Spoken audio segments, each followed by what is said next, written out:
165 million square kilometers, up to 10,000 meters deep, 46% of the Earth's water surface.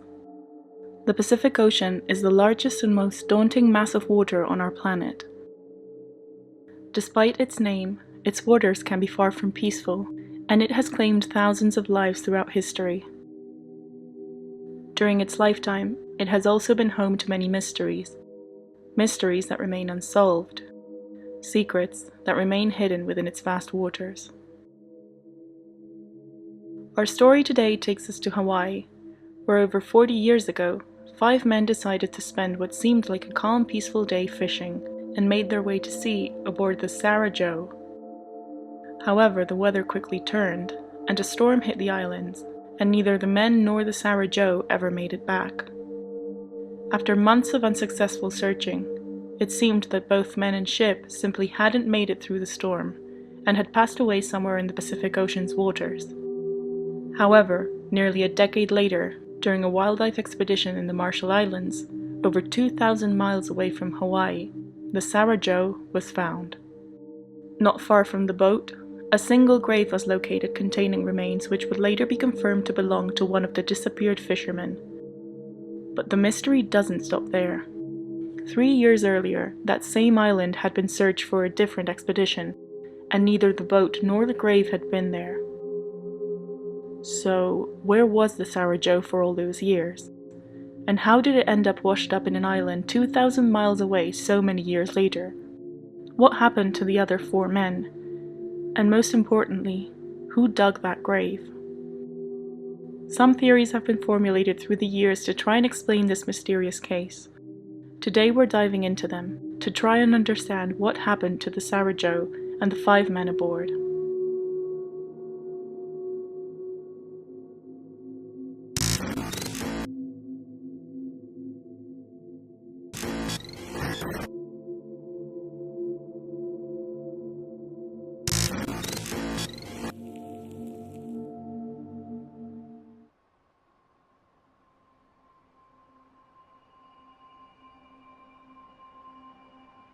On the 11th of February 1979, the weather looked pleasant in Hana, located on the east side of Maui, Hawaii. A good day for a fishing trip. That's what 5 friends thought early that morning. Benjamin Kalama, Ralph Malaiakini, Scott Moorman, Patrick Woessner, and Peter Hanchett had been friends for years and had gone fishing many times. In fact, some even made a living as professional fishermen. So at around 10 in the morning, the 5 men set sail aboard the Sarah Joe, a 17-foot fiberglass motor Boston whaler. Only a few hours later, at around 1 p.m., people on the island noticed a wind was picking up from the mountains. This was usually a sign of a storm, so the boats which were out for the day returned to shore before the rain began. All boats except for one. The Sarah Joe was nowhere to be seen. As the minutes turned into hours, and the wind turned into crashing waves, families grew anxious. John Hanchett Sr., Peter's father, even took his boat out in the middle of the storm to try and find the Sarah Joe. His search was unsuccessful, and after a few hours, he had to return to shore before he was swept away by the storm too. Nothing made sense. The 5 men had around 50 years of sailing experience between them. Any, if not all of them, would have picked up on signs of a storm and returned before it hit.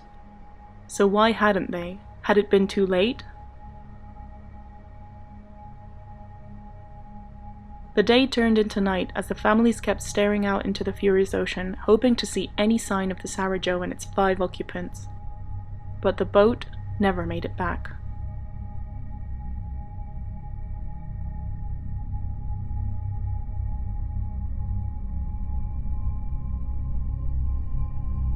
The following day, after a night of no sleep, John got back on his boat and set off to keep looking for his son and his friends. And when he didn't find anything, he continued searching the day after that. And the day after that. Being the tight community they were in Hana, each day he was joined by more and more people. As well as the Coast Guard, other family members, marine biologists, sailors, and neighbors were pitching in to try and find any sign of the boat or possible wreckage.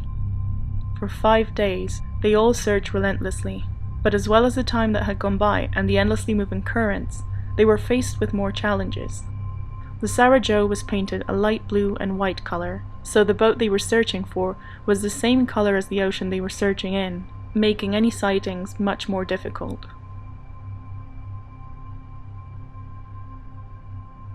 The search was officially called off after 5 days. None of the 5 friends had been found. Although the official search had been suspended, neighbors, friends, and family never gave up. For weeks, they continued to search the beaches and the shorelines, in hopes to find any sign of wreckage, any of the men's belongings, something to indicate what could have happened to them. Returning empty-handed every single time, they eventually gave up the search. Their loved ones had simply not made it through the storm, and their bodies probably lay somewhere in the ocean.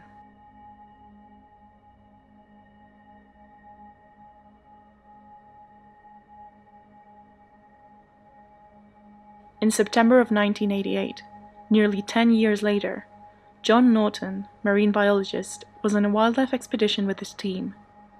They had traveled to the Taongi Atoll, an uninhabited coral reef located towards the north of the Marshall Islands and over 2,000 miles west from Maui. While conducting some research in the island, they spotted what looked like some wreckage.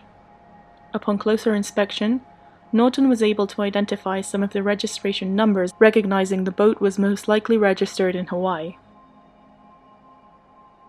The Coast Guard ran the numbers in their system to confirm what nobody believed could be true. The boat they had found was the Sarajevo. This particular find was not only bizarre because of how far the boat was from its original home, it was also an incredible coincidence. John Norton had been in Hana when the Sarajevo disappeared 9 years earlier. In fact, he was one of the first to set sail alongside Peter's father to try and find the missing men during those first frantic hours. The odds of finding the ship were already slim, but him being the one to find it were next to none. However, the boat was not the only thing found in the atoll. Searching the surrounding area of the boat, the team stumbled upon a makeshift grave covered with coral rocks and topped with a wooden cross someone had made using 2 sticks. Poking out of the grave was what looked like a jaw, so they decided to dig. The grave did indeed contain human bones, but it wasn't clear how many people's remains were buried there. Dental records confirmed the only remains there were Scott Moorman's, one of the missing fishermen last seen on the Sarajevo, but no other remains belonging to any of the other men were recovered on the small coral reef. The only other thing found in the grave was a small booklet containing unbound pieces of paper, cut into squares and containing pieces of tin foil in between. This mysterious element only added more questions to an already confusing find. So after September 9, 1988, we now had the remains of the Sarajevo found 2,000 miles west of where it set sail, the skeleton of Scott Moorman buried in a man-made grave, and what seemed to be a paper booklet containing tinfoil. These puzzle pieces seemed impossible to connect coherently.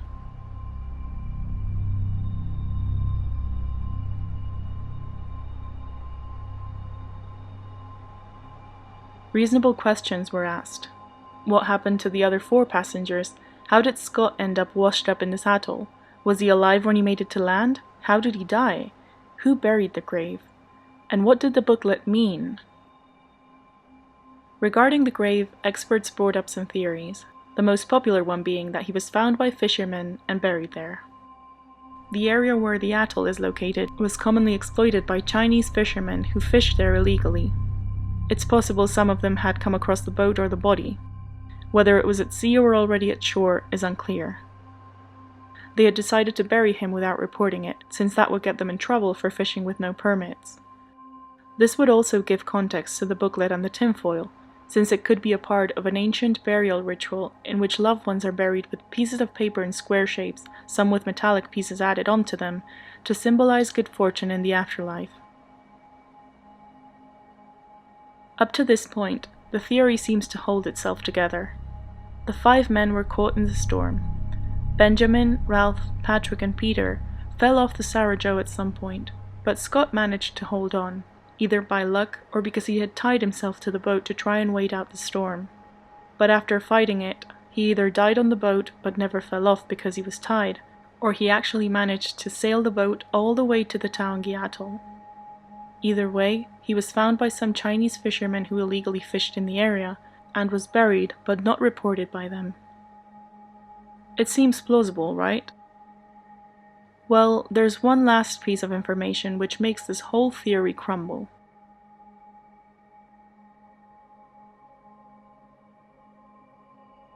Considering the distance separating Hana and the Taongi Atoll, experts determined it would have taken 3 months for the Sarajevo to reach the reef.